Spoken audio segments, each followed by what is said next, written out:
Going for two, kickers are extra, I give them the boot. Ooh, going for two, sit back, relax while I grab me a brew. Ooh, now I'm reclining while putting my time and I'm ready to go. My spine is aligning and much my lineups, my bank account grow. I am so rich, but knowledge is all that I'm leaving it with. Ooh, listen to this, multiple options, how far can I get? Ooh, DFS Dynasty redraft tonight, I'm not finishing last. I'm finishing past any and all, I am looking to last. What else? This spot is popping and I am so locked in and only opening the door when it is opportunity knocking. And all of these spots keep on talking and talking. So what are we talking? What kind of alignment? And running it deep, even players forgotten or came from the bottom or hitting that top. And this spot is popping, yeah, this spot is popping. And woo! This is the armchair, yeah. Put up your arms, yeah. Sound the alarm, yeah, yeah, yeah. Woo! What is going on, guys, and welcome to the Armchair Fantasy Show, episode 339. I went back and checked. This is officially kicking off year number 7. We did our first live show in 2017. It's insane to think about. But, of course, we are on the Go For 2 Live Network. We are here every Friday night at 10:30 p.m. We are on Periscope. We're on YouTube. We're on Facebook Live. We're on all of those networks. We're on every podcast network you can find. So make sure you go to YouTube, hit that subscribe button, follow us, give us a like. If you're in the chat, thank you for joining the chat tonight. I'm here with my co-host, my single co-host. We'll get to that in just a second here, but Mr. Tim Strobel, which you can follow him on Twitter at KetoDFS. What's up, Tim? You're on mute, Tim. Nah, I'm ready, man. I'm so ready. I can't even tell you. I was still rapping the theme song, man. I was already hyped before it came on, but after that kicked in, man, I'm ready to go. I'm so happy to be back, even if we're out, without our third half here. Yeah, and that's what I was going to mention before I get to our guest. We are missing, as you'll notice, we're missing Gerson. He unfortunately had to retire. Early retirement. His main job kind of got in the way of the podcast thing. So this year, instead of having Gerson and myself and Tim on, we're going to bring a new guest on every week. And our first guest to kick it off, we had to get somebody who has been familiar with the show. Actually, has been our only guest, I think, on this show, with B. Gerson and Tim being on here. The entire 7 years, he's been the only guest. Of course, we're talking about Mr. Jared Good. You can follow him on Twitter at the Yeti Express. What's up, Jared? How we doing? I'm happy to be here as always. This is my personal favorite show. Obviously, I've got to become good friends with both of you guys over the years. And not only that, this show in particularly helped me win $15,000 2 years ago and pay off my car. So that was always a big hats off to this show in particular. And I love the show, and I'm happy to be here and talk some football with you guys as always. Yep, that's right. So if there's any newbies in the chat here, Jared did win $15,000 on a lineup that he built. I mean, he's a pretty good DFS player. We wouldn't have him on if he wasn't. But the lineup that he built was pretty much built off of all guys we mentioned on the show that day. So yeah, we've been doing this for a while, and we appreciate all y'all joining in. Today's show, as always, guys, is brought to you by Underdog Fantasy. You can check out their best ball leagues. They got huge tournaments, private leagues, and pick'ems. You can use our promo code GF2, get a deposit match up to $100. And for a limited time, they are doing a free square on the pick'ems. I think the free square this week was a Saquon Barkley over half a yard total yards. So if you sign up, use promo code GF2, not only do you get the deposit match, but you also get the free square on the pick'ems to put in any of your pick'em parlays. Of course, they got best ball too, and best ball on Underdog doesn't end when the season starts. They got weekly best ball as well, where you can draft just for that week. So check them out again, underdog.com, or you get the app and use promo code GF2. The Weekly Rewind. Rewind. Obviously, there's no week to rewind since this is the week 1, but we wanted to kind of give us a little bit of chance to talk about our off season and how things went. So what you got for us, Tim? Give us one good, one bad. Oh, man, kind of caught me off guard there. Yeah. No, I guess the good is that football is back. For our close listeners, I will tell you last Friday I got engaged. So that's kind of my big personal news. And one bad. It's just been too fucking hot here in Texas, man. I'm ready for some fall weather. So bring on the football and bring on the fall. Absolutely, and congratulations on the engagement. By the way, I saw that on Facebook. Thank you. So good stuff, man. Joining the ranks of the married here pretty soon with me. Exactly right. All right, Jared, what you got for your one good, one bad here in the rewind? I would say my one good is just drafting, man. There's nothing like draft season. Sitting down with, 10 to 12 of your closest friends that love football, and just there's nothing like the draft and the build up to the draft, where I'm going to be, what spot I'm going to be in, who I'm going to draft, what my plan is for the future. Like, yeah, we all get into leagues and we draft, but to have a plan is it's so fun, I think that's always something that's really fun to do, especially before in the August time frame. It's a blast, whether you're doing best ball or season long or dynasty. It goes on and on and on, and there's nothing like the build up to week one. Absolutely, man. That's a good point. And I have a league that's been long standing. I think we're going into our 27th year. Basic same group of guys, all have been married. They have kids. Some of them have moved out of state. One's moved out of the country, but we all find a way to come back, during that draft season and sit down and have a draft and connect with those guys all over again. So it's pretty cool. I agree 100%. What's your one bad?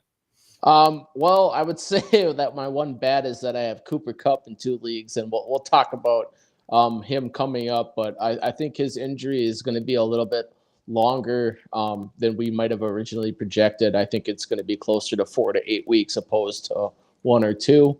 And I have him in a couple of my leagues. Also, as a bad is not having Gerson here. Now, granted, I'm blessed to fill in for him, but G is the man. Absolutely. 100%. So my one good is the fact I mentioned at the top there that we're going into year number 7. That's just crazy for me to think about. 7 years of doing the show. I know me, Tim, and Gerson have known each other a little bit longer than that. We started the show. I started it in 2015, but I didn't get real serious about it until 2017. Started actually putting numbers on the shows and how many we're doing and doing them weekly. And Gerson and Tim have been there since the beginning. So that's pretty awesome for me to see that I can go back to 2017 and see some of our shows that, quite frankly, weren't as good back then. The production quality was not on point. Hold on. Time up. Didn't it start as audio only? It did. It did. It was audio. It's funny because I used to call Gerson and Tim on my cell phone and have them on speakerphone, and I would hold them up to my mic so that I can have them on the show. It was not good. No, not good. And then we finally went video. I couldn't get them on video, so literally the whole show was you looking at me talking to them on audio, but I was the only one on video. So production value has definitely gotten a lot better.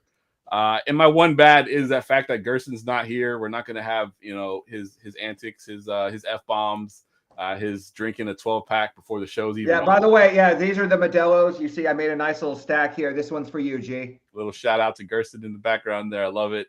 Facebook chat knows what's in here. This is the Tumblr special. And G is in the chat, man. We miss you already. It's going to be a great season. I know you're going to make some guest appearances throughout the season, but it's good to have you in the chat as well. You can tell us if our calls are disgusting or not. I know I don't have Jimmy G on my sheet, so I think we're okay. All right, let's go ahead and get into the top of the show here. Let's talk quarterbacks. All right, if you're new to the show, we'll go position by position, and we'll talk top tier, mid tier, value tier based on their price points, not based on necessarily if they're great plays or not, just based on price point. And we'll kick it off here in the top tier price point. And we'll go to you first, Jared, since you are the guest. Give us one of your top tier price pointed quarterbacks here. Let's see who you guys got on your sheet. I'll talk about T-Law. He's in between that mid and top tier, but I do believe that the Jacksonville Jaguars are going to be a lot better this year. I think they have no trouble winning 11-ish games this year. They wrap up against Indy. Indy has struggled in the secondary for a long time. There's not a whole lot new here. He's got some new weapons. He's in year 3 now, I believe. Year 4. 4? Okay. Yeah. So 4, year 4. I think Indy's going to be pretty good this year. Jacksonville's going to be pretty good this year. Indy is exploitable. The only problem is can they keep up in terms of rostering him? That's my biggest concern. But I do think T-Law at 6,500 is a pretty phenomenal play this year. Yep, and actually, you're right. It is year 3. I just feel like he's been going into year 4, but you're right. It is year 3. He had the second year breakout, and his third year. And I agree 100%. I love T-Law. I think he's honestly, I think he could be in the MVP conversation. He's one of those quarterbacks that takes that next step. I think he can be a great play week 1. He's super cheap at only 6.5. I love that call. Tim, what you got for your elite tier? Yeah, I'll go ahead and take the chalk option here and go with Justin Herbert. You guys know I always start with Vegas. This is the highest over/under total on the week, at least on the main slate anyway. They're projected 27 points. We know Justin Herbert has kind of let down in some bad spots before, but I think this is going to be a really high-paced game. I think that they're gonna, he has some new toys, right? He got Quentin Johnson in the draft. All of his wide receivers are healthy, which seemed like that never seemed to happen last year. So he's got the full squad going against a Dolphins team that's a little banged up, right? They don't have Jalen Ramsey. Their secondary isn't what it used to be. So I think Herbert's going to have a field day here week 1. Yeah, I love that call as well. And you mentioned some of the options that you have there to stack him with. Makes him an easy play for sure. Yeah, and it's a home game. I don't know why. I always like to play quarterbacks at home too when I can. Agreed. So my only top tier guy, because I saw who y'all had on your list, so I decided not to copy any of you. I went with L. Jackson. I don't know if he's going to be as popular as some of these other quarterbacks. At 8.8, he's the highest priced quarterback on the slate. He gets a Houston team. I believe they're playing at home. The Ravens are playing at home versus Houston. Houston, I think, will be an improved team, but they are by no means a good team. And I think that offense with their new offensive coordinator is going to pass it a lot more than they used to. And I think Jackson's still going to get with his legs, but they're going to be spreading the ball around. They got J.K. Dobbins, who I think will also be a great play this week. I think he's going to be involved more in the passing game than he ever has in this offense. He got some new weapons as well. We mentioned, you mentioned Herbert's new rookie. We got Zay Flowers for Baltimore, who I love him as well. I loved him in season long. Got him in a bunch of my dynasty leagues. So L. Jax with a new contract at 8.8. He's not too expensive. There's plenty of value on the slate that if you wanted to pay up at quarterback, you can pay up at quarterback and still get a pretty good, decent lineup set up. So L. Jax is my guy. Yeah, real quick shout out to Underdog Best Ball. Zay Flowers was my highest owned player for the offseason. So I'm big on Zay Flowers this year. Love that call. You got one more guy there in the top tier, Tim. You want to mention him real quick? Yeah, I might as well go ahead and start the show this way. Anyone who knows I'm go pack go all the way, but this is going to be a rough week for my Packers. It's going to be a full-on play all the Bears kind of week. Like last year I said play all the Vikings. This week it's play all the Bears.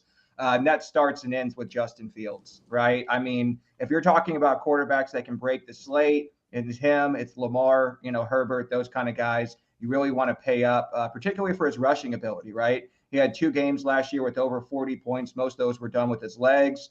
And, that's not somewhere the Packers really, really struggle against runners, right? Whether it's quarterbacks or running backs. So I think we're going to see a good game from Justin Fields. My only concern now, which we'll talk about later, is whether or not the Packers can keep up. Because I think if they get out ahead, he's going to stop running.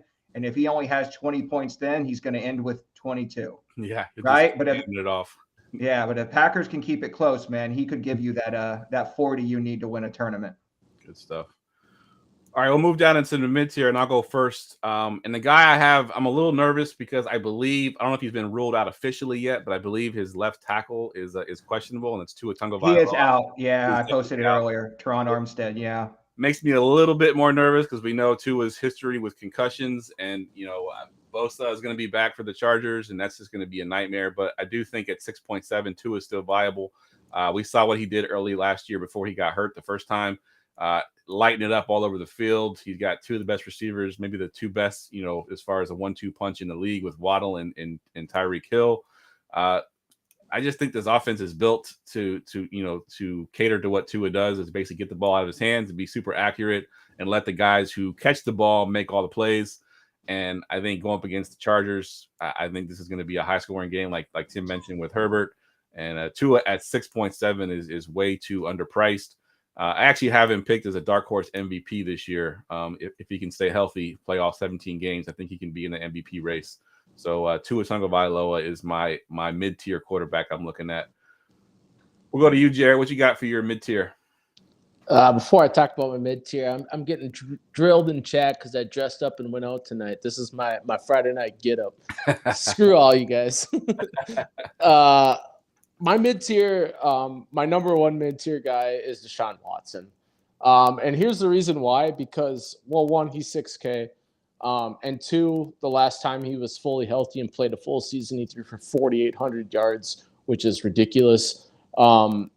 He's got the weapons. I know the Browns like to run the ball, and they still have Nick Chubb, and that's great. Nick Chubb's phenomenal running back, one of the best in the NFL. Let's not get away from that. But I think there's a script to where Deshaun Watson can be super viable. Here's the thing. The Bengals ain't no sludge. And if they get out ahead, they ain't going to be running the ball. So if the Bengals get up by 14, 20 points, I think there's a real way for the Browns and Deshaun Watson to be super viable this week. Yeah, I like that call a lot. And I hope he bounces back. I got a lot of exposure to him in best ball for that reason, because he was, kind of cheap because of how he played last year. I think DraftKings priced him down because of how he played last year, but he has the ability to be a top quarterback, and at 6,000, you can't beat that for sure. And I think in best ball, he was, I think, QB 9 or 10. So, I mean, he's got unlimited upside, Absolutely. He's got QB1 potential. Like, literally, he could be QB1 if he plays the way he did in Houston. Yeah. Tim, what you got for your mid-tier? All right. Well, me turning in my Packer card continues. Last segment, I chose Justin Fields. This segment, I'm going with Jared's boy, Kirk Cousins. This is probably my favorite game on the slate. I said, if you're a member of the DFS roundtable, I do a thread every week. And my question this week is, what game besides Dolphins Chargers is going to go over 50 points? Right. And this is the game I think that does it. Both defenses are not particularly good. The Vikings are famous for letting teams score and keep the game close. Baker has some great weapons that I think will push them. So I'm going with the Cousins stack this week. We'll get to it a little bit later, but that obviously starts with Justin Jefferson. You can obviously stack him with a couple other guys, but I'm feeling a JJ week. No fake ass wide receiver one this week. I like it. I'll give one more mid-tier. I'll go with Russell Wilson, 5.9. I think if you look at last year just throw it out the window. It just was a bad season overall. You have to look at what he did in Seattle and think that that's the Russell Wilson that we think we'll see this year. He's got a new coach, obviously. Sean Payton knows what to do with quarterbacks, especially. I think a lot of the comparisons when Wilson was with Seattle is that Wilson was basically Drew Brees-like. With his accuracy, with his deep ball, and even his stature, his height, very similar to Drew Brees. And if Sean Payton can do what he did with Drew Brees, I think he can do the same thing with Russell Wilson. I think it's going to be a lot of short to intermediate stuff. It's going to be a lot of dump offs to the running backs, very safe stuff. But I think that Russell Wilson at 5.9 has a tremendous upside. I know Gerson's a Raiders fan, but the Raiders defense is nothing to write home about. And I think Wilson comes out at 5.9. Stacking options are a little thin because I don't know if you do a play or not. So it's basically Sutton, and I guess if you want to stack Javonte or one of the running backs, but I think Wilson is a good play at 5.9. And I had on the show sheet Wilson as well, strictly for a GPP stack, like you just talked about. The Raiders are bad, or they're going to be bad.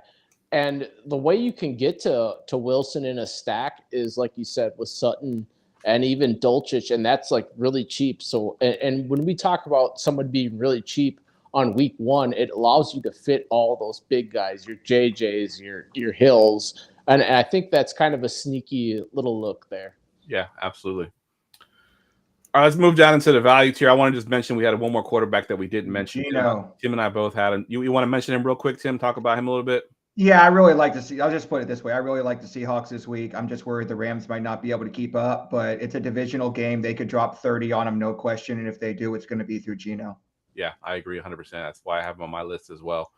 We'll move down into the value tier, and I'm gonna go first here because I got Mr. Sam Howell, who may be the cash game quarterback. Shock. Yeah, he's 4.9 versus what everyone expects to be the worst team in the NFL, the Arizona Cardinals. It's the joke I've been making with the Cardinals is tell us you're tanking without telling us you're tanking. They're basically telling us they're tanking by drafting. They traded for a quarterback that hasn't really started much in his career, and he's been there a couple weeks now, and he's their week 1 starter. So the Cardinals are not trying to win this year for sure. Sam Howell, being a guy, I live here in Washington, D.C., so I hear all the hype about him. He's got a connection with Dotson. I think there's a good stack option there. At 4.9, he is just way too cheap, and he surprisingly has pretty good legs too. He can get you some yards on the ground as well. So he has that ability to get you a decent floor with his legs. So Sam Howell at 4.9 is probably gonna be my cash game quarterback. Tim, what you got for your values? All right, so I'll tell you, I love the Sam Howell call, but I'm going with Anthony Richardson. I think AR5, AR15, whatever you want to call him, he is the guy. All right, Gerson, obviously, I just saw he gives me his vote of approval. I think Sam Howell is the cash game play because he has a higher floor. There's a realistic chance that Anthony Richardson could give you like 8 to 11 points here, but he also could give you like 27, right? And that's why you play him. So at 5,600, I think he's just too cheap for the rushing upside that he has. It is a divisional game. Jacksonville, we are expecting to be better. But I mean, 5,600, man, I just can't turn that down. So yeah, Anthony's giving us 27. So Alex says just lock it in, 27 points. Yeah, and as Jared mentioned, we talked about T-Law, is that Jags offense should be very good, which means they're going to have to keep moving the ball somehow, some way. The Colts will. So it's going to be AR throwing it, running it, doing whatever he can to get some points on the board. So he can even get some points in junk time if we that still counts in DFS. If he gets those points in junk time, we still like it. So. Good stuff. What you got for us, Jared, for your value?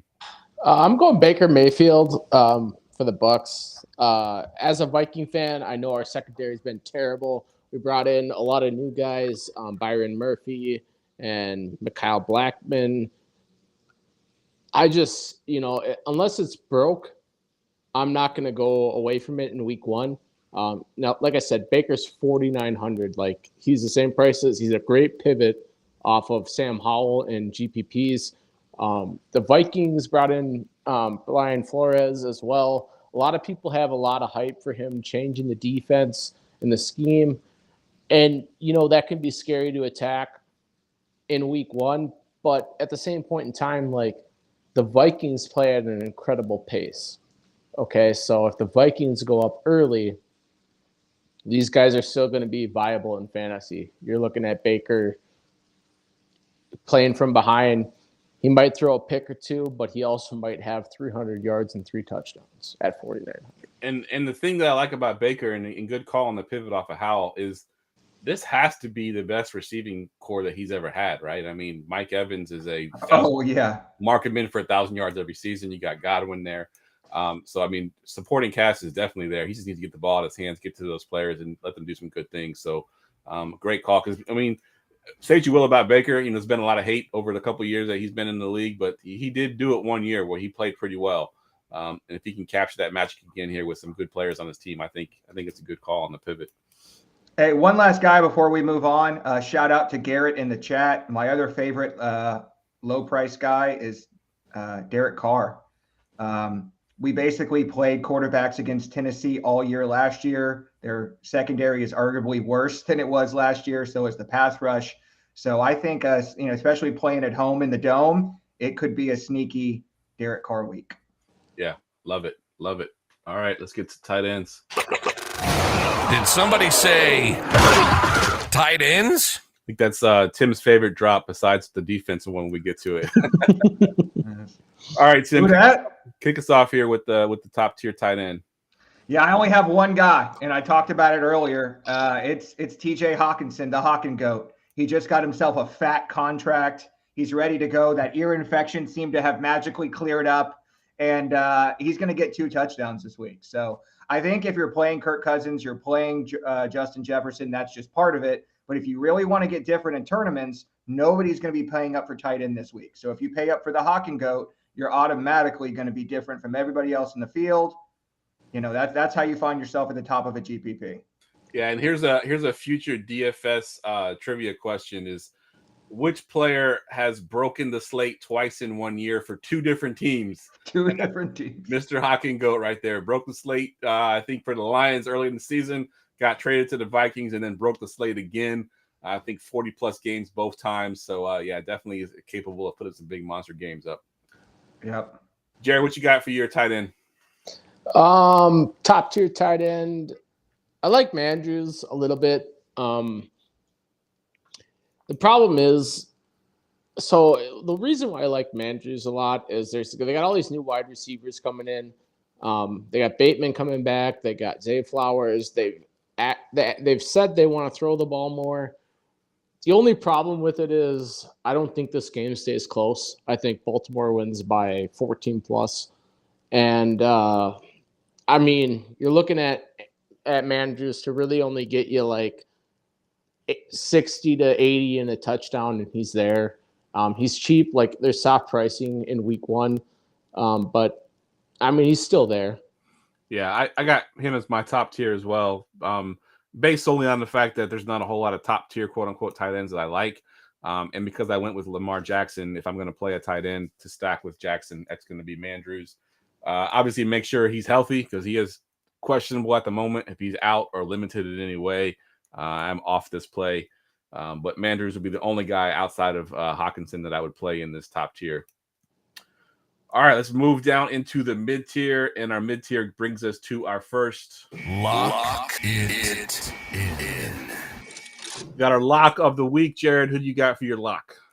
My lock of the week is David Njoku, which might kind of surprise some people, but I'm willing to live in the mid-range this week at tight end. I know Tim said earlier people are not going to pay up for tight end this week, and I semi-agree with him for the most part.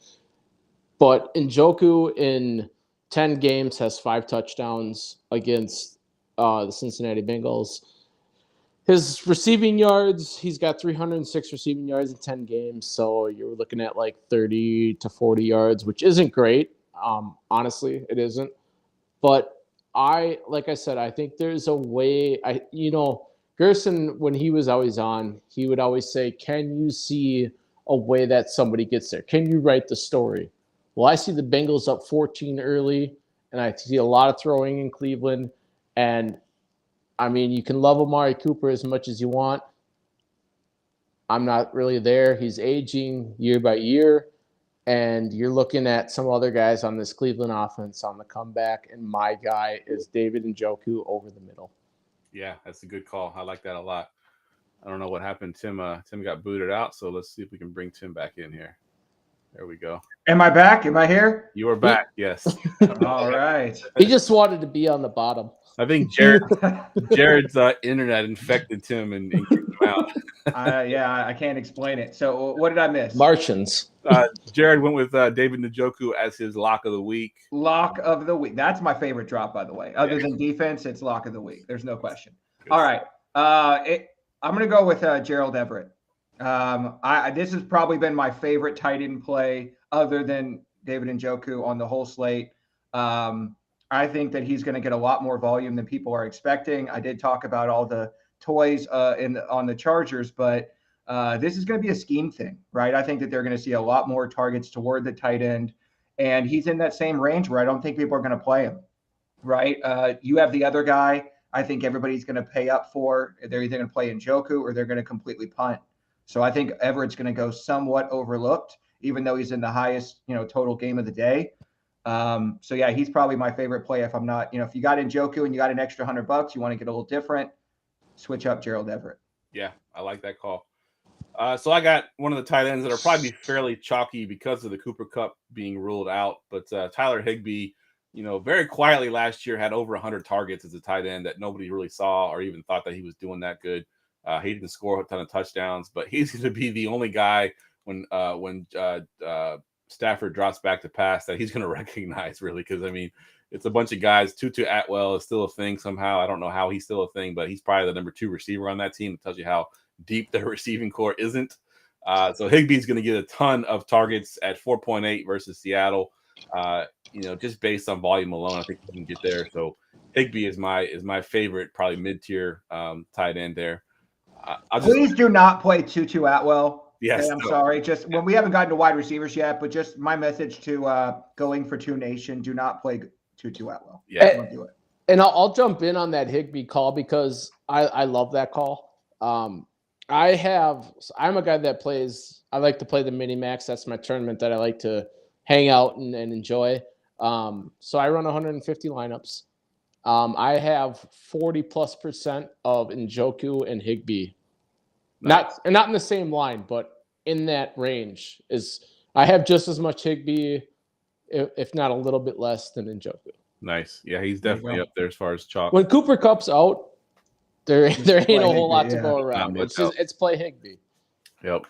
I'll just mention the other two guys I have in the mid tier. I got Dulcich at 4K, especially if Judy's out. I think he works in the same part of the field as Judy does. Can get some targets. And then Juwan Johnson, who's I know one of Gerson's favorite guys to call out last year, Juwan Man at 3.9. So at Tennessee, definitely a good mid tier option. Let's go ahead and move down into the value tier. And Tim, I want to go to you because the guy that you have is probably going to be pretty chalky, especially with the news that we got today that Christian Watson's not going to play. Give us your thoughts on your tight end here in the value tier. Yeah, this is just a value play option, right? Like you said, with Christian Watson out, I expect there are going to be more targets to go around. We'll talk about it later, but Romeo Doubs is kind of banged up as well. The guy who's really kind of surprising me so far this offseason has been Luke Musgrave. At 2,900, obviously this is a punt play, but he could get realistically, 5 to 7 targets. And, if he falls into the touchdown for a tight end, that's all you're looking for, right? To be able to get somebody with decent, target volume, and then you can fit everybody else. So I'm mostly going to be living in the mid-range there, the Higbees, the Everetts, the Njokus. But if you have a lineup you really need to save, $1,300, $1,400, I don't think he's going to give you a 0. Right? Like when we're playing tight ends, that's what we're always trying to avoid. He seems to have clearly won the starting job there, and he's obviously gotten a little bit of the trust of Jordan Love. So, we're talking about if Watson's out, especially if Dobbs is out, I think you play Musgrave. Yeah, if I'm not mistaken, too, I think Musgrave played a lot, at least in the preseason, from the slot. He did. Where he was lining up as a slot receiver. So that automatically increases his value right there. Like you look at last night's game with Sam Laporta, he was the same thing. He lined up in the slot mostly in preseason and having a good game, at least DFS-wise, for what his price would have been if he had played on this slate. Yeah, I was going to mention that. One thing I like to look for is like who a quarterback's first read is, right? Like who was the play designed to go to? And I was really surprised how many plays were designed to go to Luke Musgrave. Yeah. Right. Like he wasn't the second option or third option check down. Like the play was designed to go to him.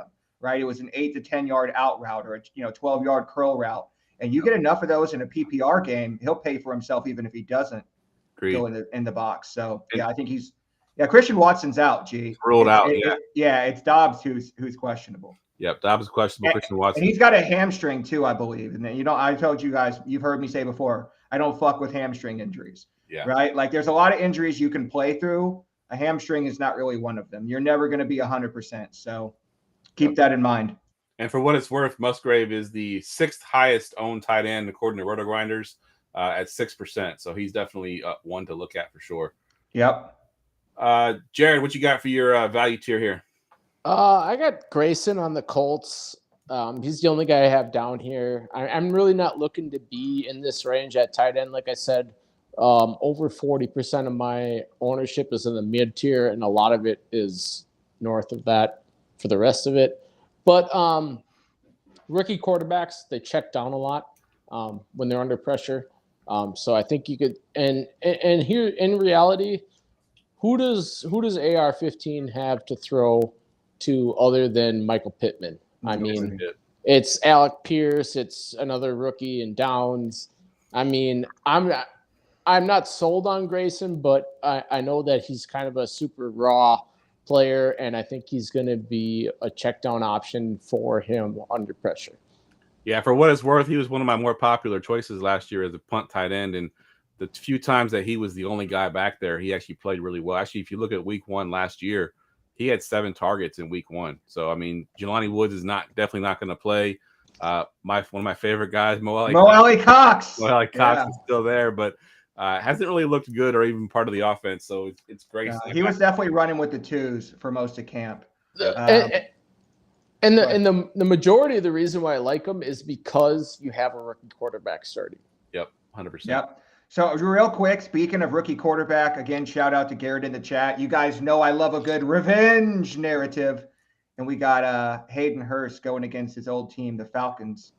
That's right. Lining up for Carolina. So Bryce Young, can barely see over the offensive line, but he can find his tight end. Yeah, 100%. And Falcons kind of weirdly listed Hayden Hurst and Kyle Pitts as co-starters, which you don't see too much for tight ends to be listed as co-starters like that. That was interesting. I mean, I'm sorry, previously, right? Yeah, that was previously they had them as co-starters. Yeah. All right, let me talk about my value guys here. I got I'm gonna go with the same game here. Two guys that I got on both sides. Trey McBride is won at 3.1 versus Washington. If you look at his last, I think 5 or 6 games at the end of last year, he came on really strong. I know Zach Ertz is possibly going to play. I don't think he will. He's an older tight end coming off a major injury. I think it's going to be McBride. And we mentioned the whole thing with the quarterbacks and checking down. I think Dobbs, who's not been a starter for very long, obviously will check down to his tight ends at 3.1. McBride is viable. And then on the other side, I had Cole Turner at 2.5, basically min salary. However, I think Logan Thomas is going to be playing, so I think Cole Turner will be out. Cole Turner did look good in preseason when Logan Thomas was not playing, but Logan Thomas is officially back and he will play. So Cole Turner is probably off my list now. So McBride at 3.1 is probably my value tight end there. I agree with that. All right, let's get to running backs. It's time for running backs. Running backs. All right, and Jared is not podcast trained, so he had to go run to the bathroom real quick, so he doesn't know how to hold it for an hour. So Tim, you can come up here. All right, that's perfect because I have time to get up on my soapbox here and tell you guys that this running back slate is horrendous. Like you talked about at the top of the show, we've been doing this for 7 years. Okay, this might be the worst running back slate I've ever seen. Every guy on this slate has warts, and all of the value we thought we had has fallen off a cliff.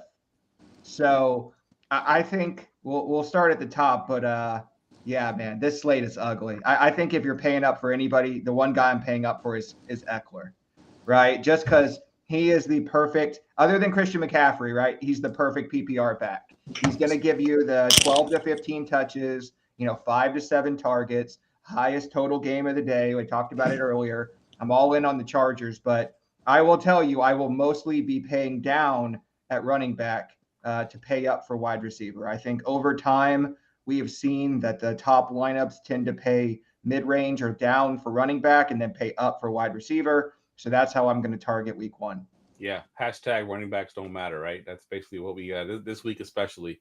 Don't pay up. Jared, you got a guy on your list there and a guy you wanted to pay some homage to as well. So go ahead and talk about Mr. Nick Chubb. If I got to be Gerson, right? So I had to go fill my drink, be a part of the show, play my role, and I got a Chubb for Chubb. Hey, if this game, I know I said that earlier, I expect Cincy to be up early in this game and Deshaun Watson to come back, but there's another way to view this game, and that is on the ground. I mean, so here's the thing, we look at the slate, we look at totals, and everyone wants to jump on the Vikings and Buccaneers game because of the pace of play and the over-under. But this game has 3 more points of an over-under. I think there's a lot greater potential of a shootout. And Chubb is the most efficient back virtually in NFL history, I'd argue. But super, super efficient. And I think this game can go. I'm kind of all in on the Browns this week, to be honest. But I mean, there's a way for Chubb to get there, and there's a way for this. There's going to be points in this game, is what I'm saying. Yeah. So pick your poison and find your values on the Browns. Yeah, Jared stating the obvious there, Captain Obvious. I'm all in on the Browns. See, we've had 3 categories, and he's named a Brown in every single. Brown and everyone. No, I'm on and the Browns, baby. I want to make a quick reference that everybody except for Alex, who is still in diapers in the chat, is going to recognize. But if you guys remember The League, right? The show The League, they would have a Shiva blast, right? Well, we have a Chubb blast, right? Ours, I got a Chubb for Chubb, right? That's what it is on this show. So if you're a member of Going for Two Nation, man, I need a Chubb blast from you. Good stuff. All right, we'll move down into the mid-tier. Jared did have Bijan Mustard, as he called him, Bijan Robinson in his elite tier as well. He's definitely viable. So we'll move down to just before we move on, and one of the things that Tim talks about often, and especially in GPP formulas, stacking a running back with a defense and going with the Falcons defense against a rookie quarterback and pairing him with Bijan Mustard is the reason why I listed him. I personally like To Infinity and Bijan. That's kind of my All right, let's move down into the mid tier because I had the same guys y'all had, and I'll talk about my Lock it in. My lock of the week, Mr. Javonte Williams. There's been some rumors that he would be starting off slow, coming off that injury. I'm not buying it. I think Sean Payton came out and said he's going to have a huge role in week 1. If you watch week 2 of the preseason, he played 12 snaps and he was involved, either a target or a touch, a carry on 8 of those 12 snaps. There's going to be no pussyfooting around. Javonte Williams is the man. We've seen Sean Payton make running backs very viable. He evolves them into the passing game. At 5.7, this guy is way, way, way too cheap. He was way too cheap in drafts. I think I drafted him in every redraft league possible. Probably got him a round or 2 ahead of where he was going just because I believe in this guy. Javonte Williams, I think, is going to smash at 5.7 versus the Raiders. So he is my lock of the week, and I have him in pretty much all my lineups, especially my cash lineup. So at 5.7, I love Javonte Williams this week. And just to add on what you just said, Javonte was super efficient and super productive prior to injury. He was also amazing in college.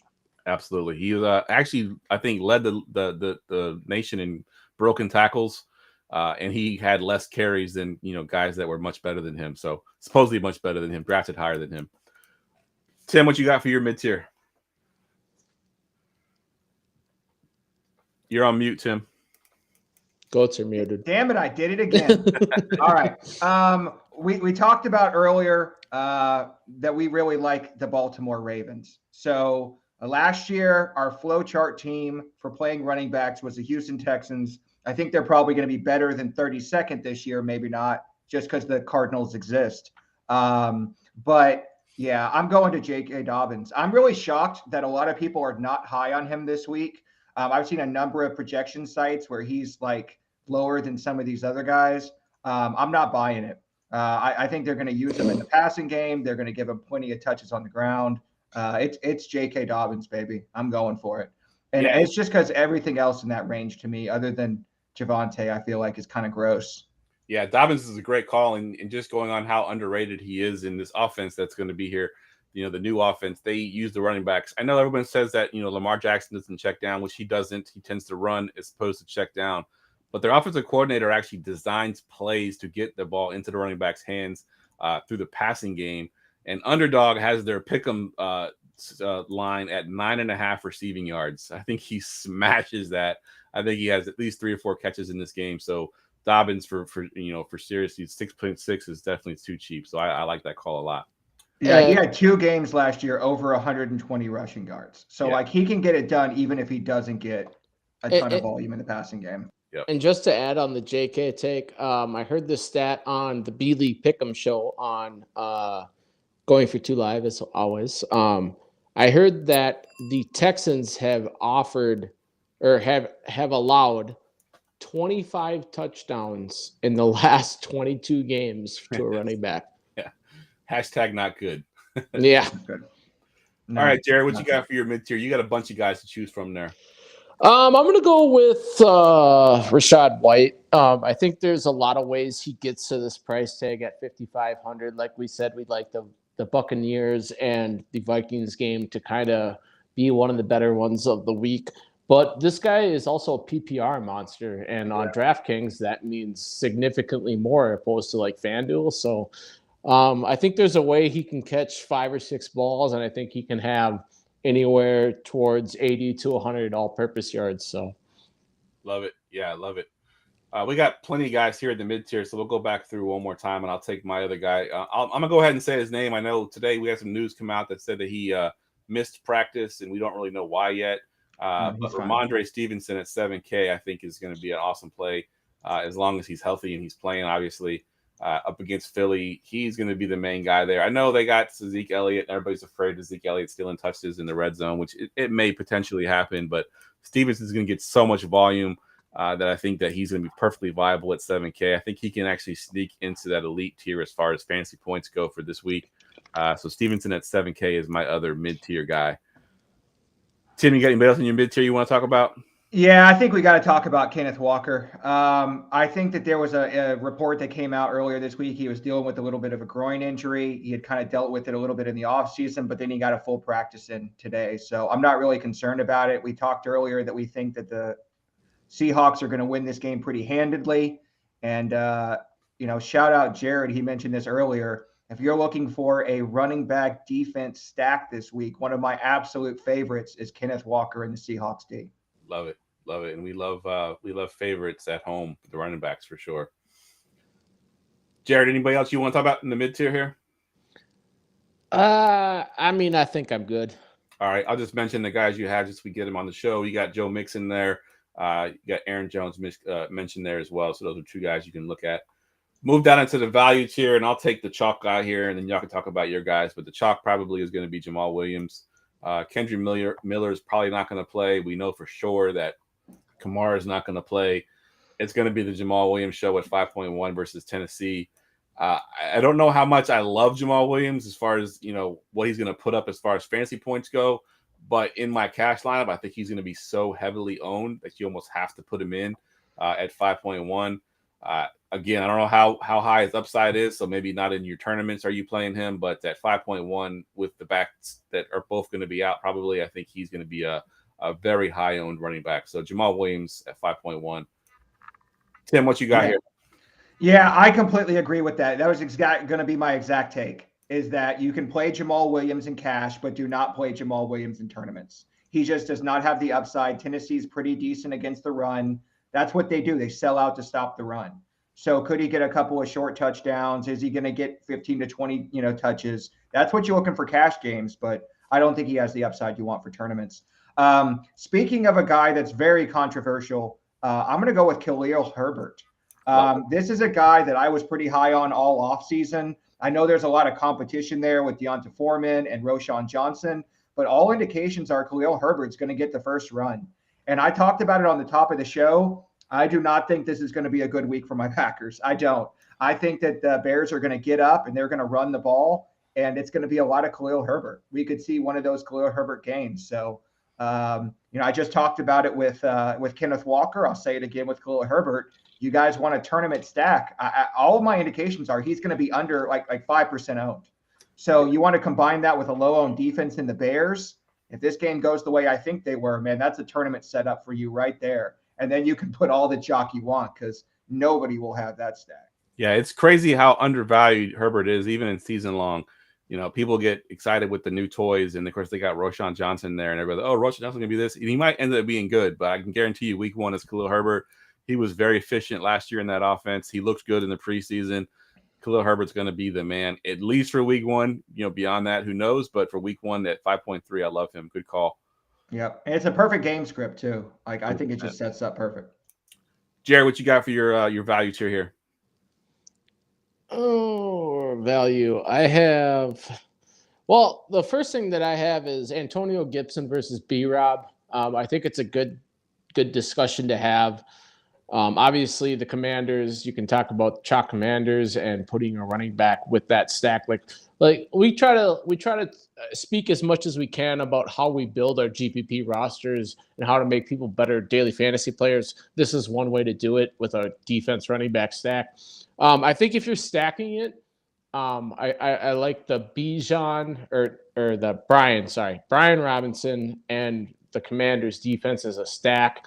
But in terms of like getting outside of the stack, I kind of prefer Gibson.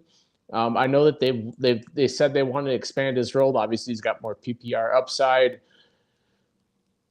I think it's going to be pretty 50-50, and it's going to go week to week.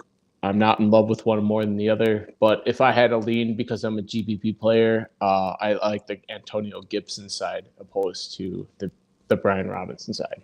Yeah, I'll kind of piggyback on that because I had B-Rob on my list as well, and I live here in Washington, D.C., and I think Gibson definitely is your tournament play. He has the higher upside. He has the PPR ability. He can score from anywhere on the field. B-Rob, to me, is the better cash game play because I think they're obviously their favorite at home. B-Rob's going to be the grinder. He's going to be the one in the fourth quarter closing it out if they are winning. He's a little bit cheaper. So B-Rob will be the one I would play if I'm stacking a defense or if I'm playing in cash. But, yeah, Gibson has the higher upside, and the way that they're going to use him will be very similar to how they use the Chiefs running backs over the years in the passing game. So I think Gibson can be a good tournament play as well. Good call. Yep. Tim, I'll let you talk about Mr. Deion Jackson. Yeah, so a couple weeks ago, this was like the no question number one value on the slate. And it's amazing as we get closer to game day how this has changed. So first of all, Evan Hull, right, is now probably going to take early down work. And now it's even looking like Zach Moss might be ready for Sunday. So this is going to be one of those if-then statements that you use in your lineups, right? If Zach Moss plays, you don't play Deion Jackson. But I think that he has enough PPR upside that he's still viable at 4,100. So I probably will not have much exposure. I will have zero exposure if Zach Moss plays. But I think if you're doing 150 lineups, I think I would have some just because he showed last year he can get you 20 plus points. And at 4,100, that's a nice value. Yeah, one thing we talked about pre-show is that if Deion Jackson was 4,100 and potentially the starter in like week 9, he is the absolute chalk play.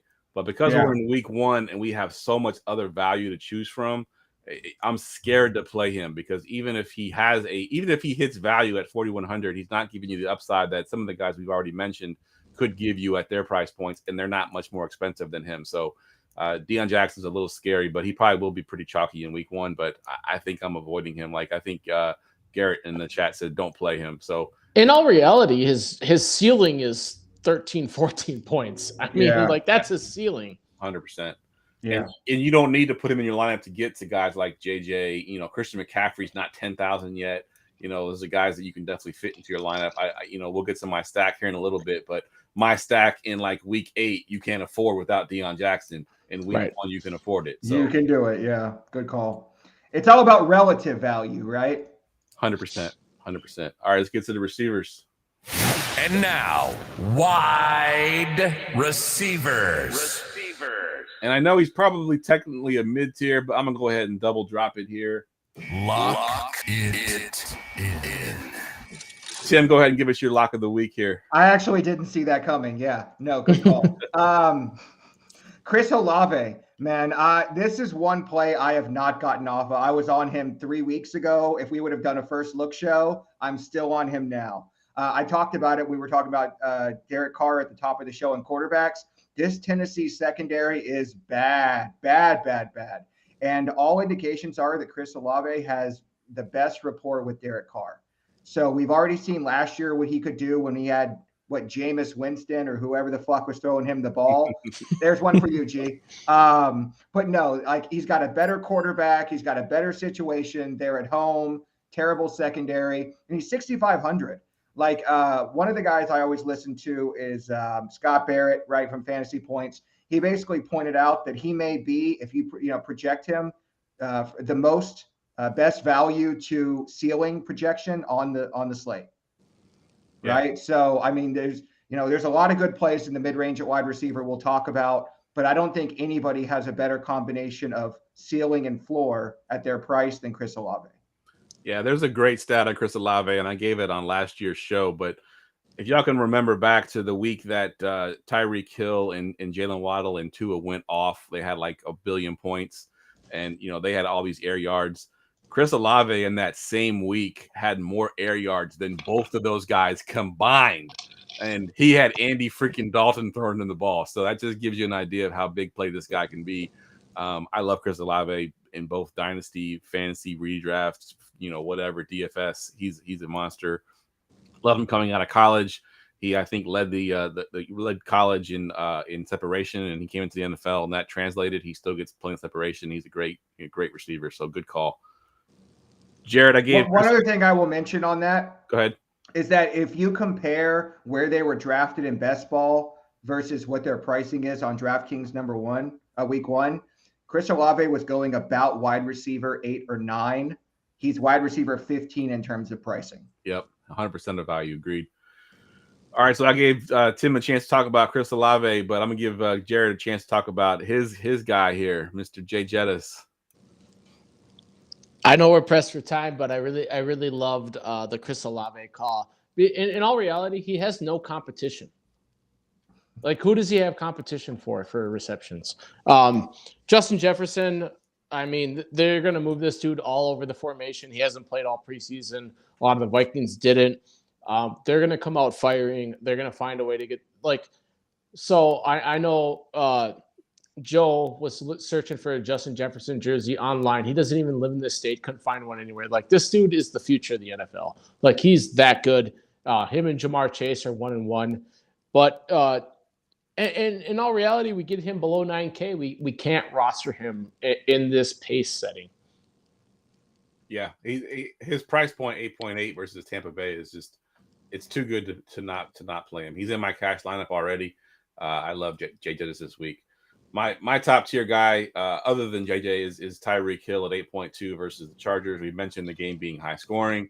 I've already mentioned that I love Tua, that I think he's a dark horse MVP candidate. Spoiler alert, I got Waddle in my mid tier. I got Tyreek in my elite tier. I think that offense is going to be really good. 8.2 is just too cheap for Tyreek Hill. And he already come out and said he wants to go for 2,000 yards. Well, it starts in week 1. I think he's gonna have a monster game week 1 at 8.2, and you got to get into your lineups. Find a way to do it. Tim, you got another guy elite tier here. Give me one of your other elite guys. I did it again. Oh my God. The other elite guy is Jamar Chase. And I like him. I actually have him on a tier just below Jay Jettis and Tyreek. I think they're the clear kind of top tier at wide receiver for me. And Jamar Chase is right under that. If that game goes off like Jared expects it to, Chase is gonna go off. But just based on matchup, pace of play, over under, he's third on the list for me. Yeah, good stuff. All right, we'll move down into the mid tier. I know you have one more guy listed on your top tier, Jared, but you can get to him in the mid tier. He's more of a mid tier guy. We'll move down. I'll kick off the mid tier with a guy that literally on the show sheet, I could just put this guy in the show sheet every week and just leave it on there for the last couple of years. I know, he could just be our thumbnail every time. Yeah, exactly. 100%. Mr. Keenan Allen, 7.3. As long as he's healthy and he's playing, which he is currently with Herbert, he's been a monster. He's a PPR monster. I wish he'd scored more touchdowns, but he gets so many passes over the middle of the field that he makes up for that with his PPR side of things. So Keenan Allen, as long as he doesn't get up to the 8,000 range at 7.3, is still viable every week. And you will hear me say Keenan Allen pretty much every week as long as he's in that 7,000 range. So that's an easy one for me, Keenan Allen. Jared, we'll go to you real quick because you got the guy that you had listed at your top tier, but I think he's more mid tier, and I like him a lot as well. Yeah, pick one of the two because I'll take the other guy. I love DK Metcalf this week. And the reason why is because, well, Seattle says they're going to throw the ball more this year. Obviously, having JSN, Lockett, Metcalf. But here's the deal. Metcalf was the red zone monster last year, and he didn't convert on a whole lot of his opportunities. A lot of guys in season-long entries are smashing the over 7.5 touchdowns.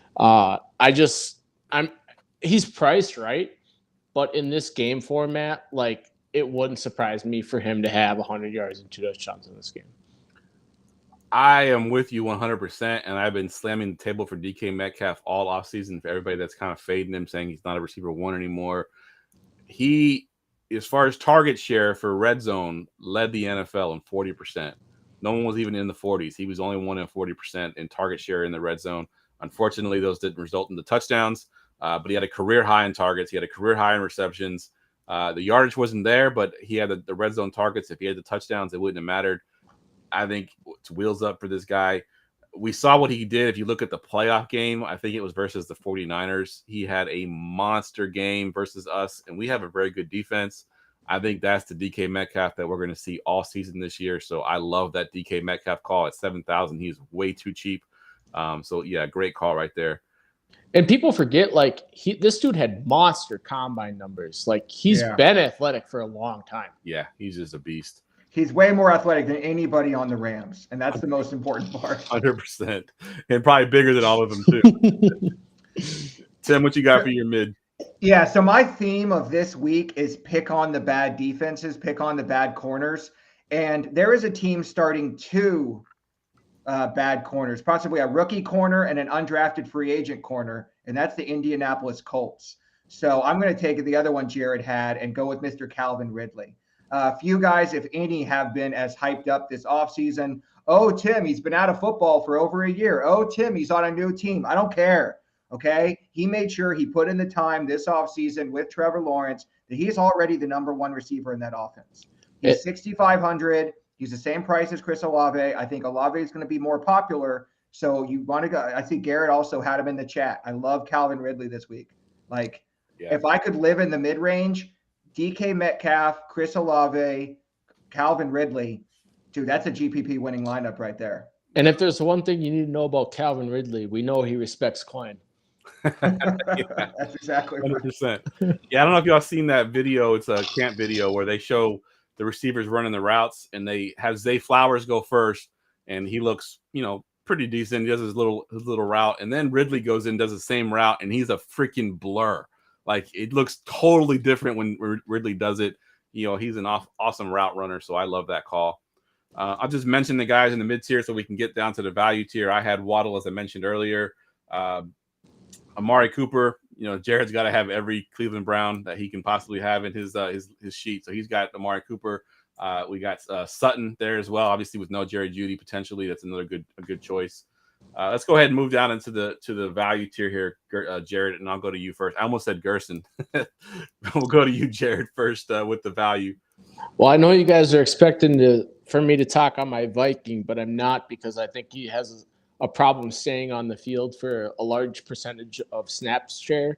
So I'm actually going to go to my other Cleveland Brown guy, which is Elijah Moore. He is my top owned GPP play this week.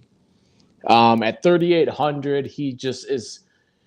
Well, he's never been a bad receiver. He moves into an offense where the wide receiver 2 is arguably DPJ, and I'm not buying it there. I'm all in on the Browns this week, but especially Elijah Moore at 3,800. I like that call. And Gerson is quick to correct me, as he would if he was on the show. I meant Zay Jones, not Zay Flowers. Obviously, Zay Flowers is on the Baltimore Ravens. Zay Jones is on the Jacksonville Jaguars. So thank you, Gerson, for correcting me on that one.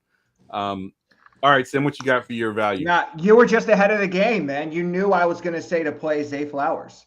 Like, he's probably my favorite value play. I love the Elijah Moore call. I think that's a great call. There's also a couple guys at 3K I think are very valuable. But I think Zay Flowers may go overlooked now. I think a week or two ago, he was a pretty locked-in value. But since we've had so many other value spots open up, I think people are going to kind of overlook him. So, if I'm doing Lamar Jackson stacks, I'm absolutely taking Zay Flowers. I think Gerson just gave away your sick call of the week, Jared. He says you're playing Jim Brown too, right? All right, so my values here. I'm going to combine 2 guys into my value so we can get to a couple more guys. I'll talk about them real quick, but one of them is Jahan Dotson at 5,000 versus Arizona. We've talked about this team already. The running backs would be good. I think Jahan Dotson has the best connection with Sam Howell. Terry McLaurin may play. I don't think he's going to be as explosive as he normally is with that turf toe. So Dotson has looked very good in the preseason. At 5,000 is way too cheap. And I'll throw in Brandon Ayuk at 4.9, who has come, in camp. The word is that he is absolutely unguardable.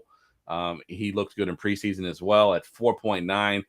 He is the number 1 option in that offense, not Debo, who's Debo I think is like 6,000 more.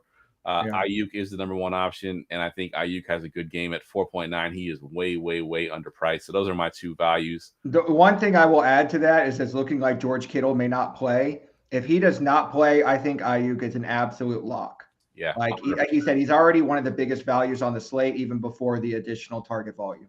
Agreed. All right, so let me just mention a couple of other guys that we had on our list. I got Van Jefferson 4.7. I don't love the play. I do think that he gets the volume, but he will be a popular play at 4.7 with no Cooper Kupp. Marvin Mims, if Judy is out at 3K, is absolutely too cheap. I think he gets some valuable usage there as well. We got Rondale Moore, KJ Osborne, and Tyler Boyd listed for Jared and Dobbs. I want you to mention Dobbs a little bit, Tim, because I think he's the benefactor if Christian Watson is out. And then I know Dobbs is questionable, I believe, as well, isn't he? Yeah, so I put question mark. The reason I put that is because I'm not buying it this week. Normally, if you have a wide receiver 1 out and a wide receiver 2 gets good volume, you play the wide receiver 2. But he's dealing with the hamstring. I said earlier in the show, I think hamstring injuries are nothing to fuck with. So I'm not real big on Romeo Dobbs this week. I think he could have a good game. I think he's going to probably see good value, but he could have one of those famous Julio decoy games, right? Where he's out there and gets, 7 targets for 21 yards or something. You know what I mean? So like, I would normally say, hey guys, lock it in. I'm more than willing to be wrong here, but I'm going to take my statement and say, do not play Romeo. Good stuff. We also had Deontay Johnson and Drake London listed as well. I like both of those plays. I'm all over Deontay Johnson in season long as well. He had, I think, the most targets in NFL history without scoring a touchdown last year, which is an insane thing to maintain. I think it goes back to the mean, and he gets some more touchdowns this year. Agreed. Defense, defense, defense, defense. If you're new to the show, defense is Tim's thing, and he always kicks us off. So go ahead and give us your defenses, Tim. I cannot tell you guys how long I've been waiting to hear that drop. Like I'm, it's just like got goosebumps. Yeah. All right. So let's just start off with the chalk, right? It's the Commanders. Like it's the chalk of the chalk of the chalk. If you do not play the Commanders in cash games, I don't think you're playing cash games correctly. That's just likewise. I don't think you should be playing Commanders in GPP. Like normally, if we say if a defense is over like 20%, don't play them. There's a real good chance the Commanders could be like 30, 35%. Like that's just, find a way to get different elsewhere. Unless you're playing like all 5% guys, maybe that's not a good idea. But outside of that, it's the Commanders in cash. Don't play them in GPP. I mentioned earlier my favorite GPP defense this week is the Chicago Bears. Jordan Love is still getting his rhythm going. His best wide receiver is gone. His second best wide receiver is banged up. It's the Bears. I mentioned earlier stack with Khalil Herbert. The other one I like is the Seahawks. If you can afford, there's plenty of value this week. You can get up to pay up for defense. Nobody's going to pay up for defense this week. So I think Seahawks and Bears are your GPP defenses. Yep. I had Washington obviously as the main one. Seahawks I had as well. Jared, you got any other ones? I have the Packers solely because I think their front four is actually a lot more improved. I think Justin Fields is kind of still a little more raw than we'd like to admit. Like a lot of people like to jump on him and say that he's the future because he's got all this rushing upside, but I think he can also turn the ball over a little bit too. Yeah, good call. All right, let's get to our stacks. Goingfor2.com's weekly stack report. And Brian just threw in the chat, and I had them on my list as well. The Jags at 3.5 versus Indy.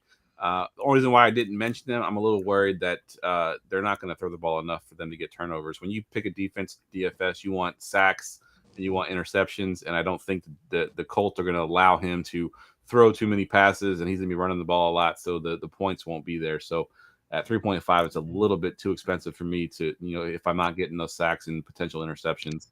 I promised Brian that I would drop this and tell him that Brian doesn't wear underwear because it's the Commandos in cash, baby.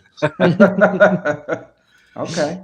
All right, Jerry, we're going to kick off your stacks here with obviously the Captain Obvious pick of the night, as we didn't already know what your stack was, but go ahead and give it to us.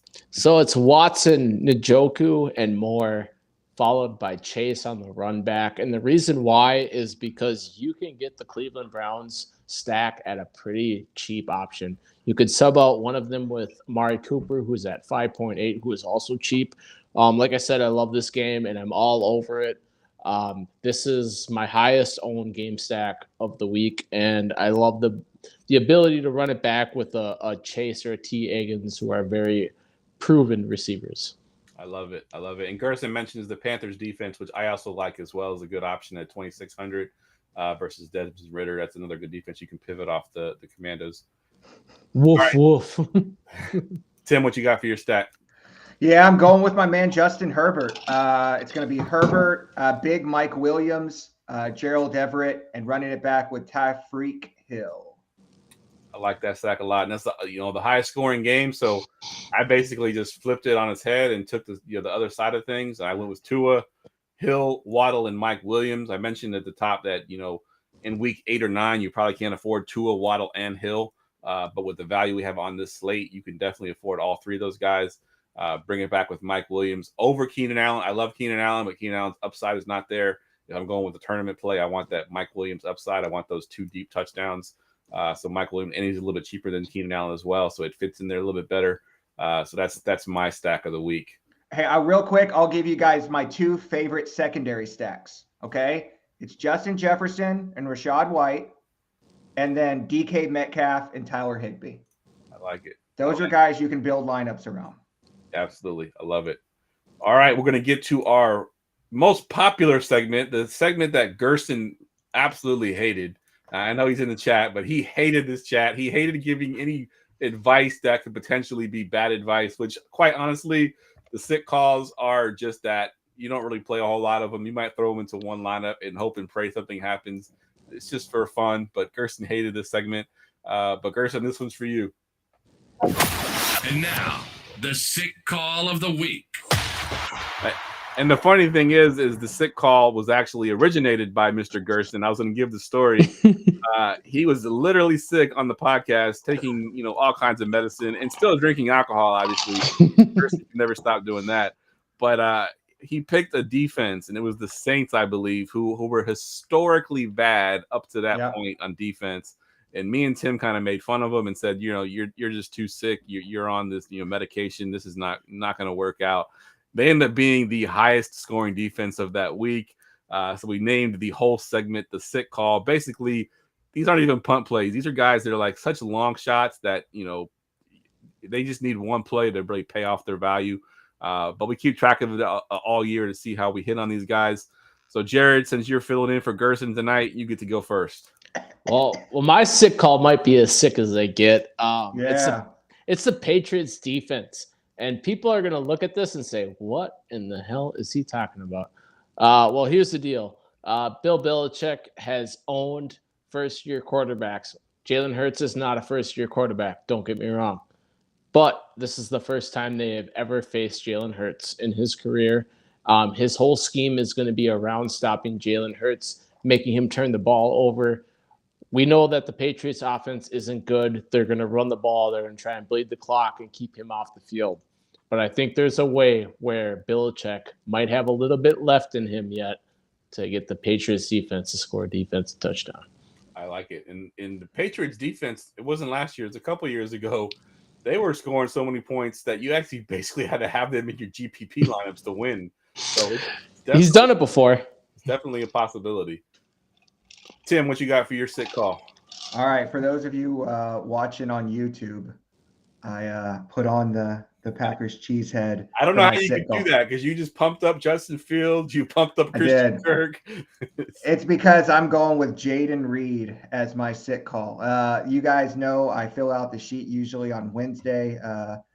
And this Wednesday, it was a sick call. Today with Christian Watson being out, it's less of a sick call, but appreciate you guys hanging with me week 1.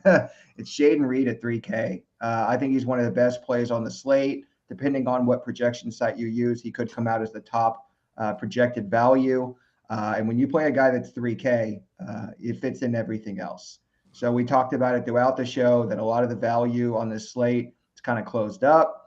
Or if you're going to play another $3,000 wide receiver, I'm going to go with Jaden Reed. So I'll maybe use him as a bring back in one of my field stacks or something. I like it.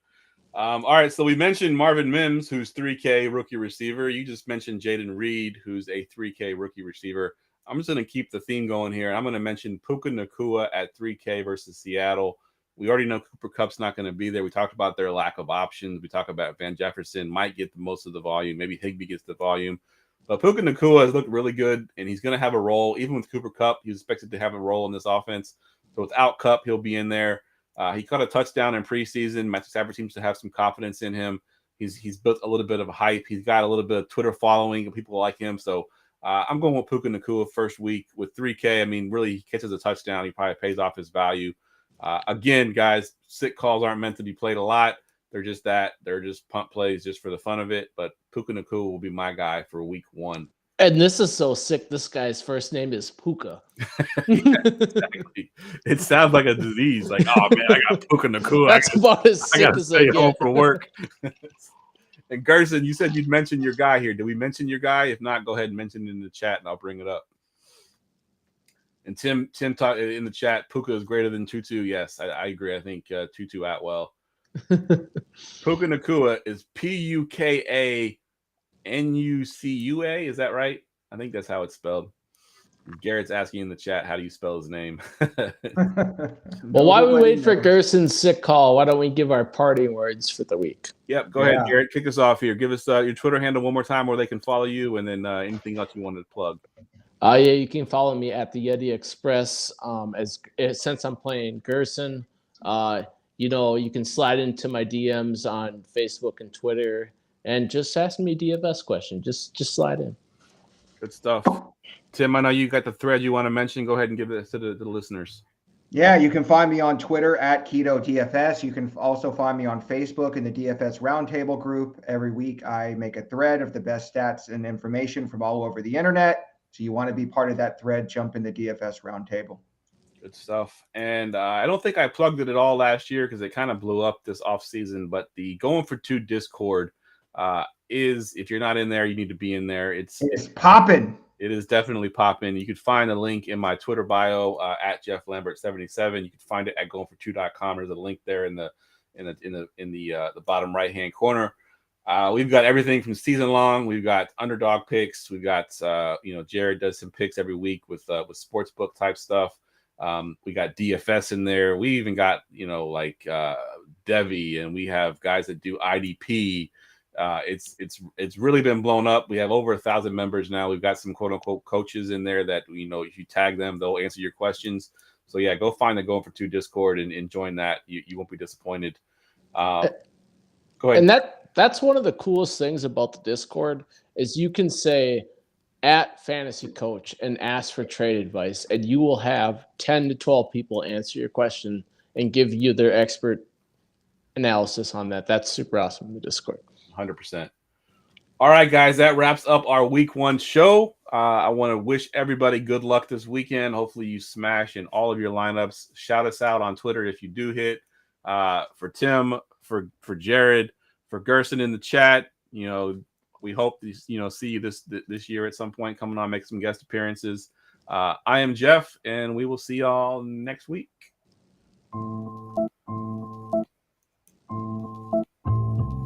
Go Pack, go!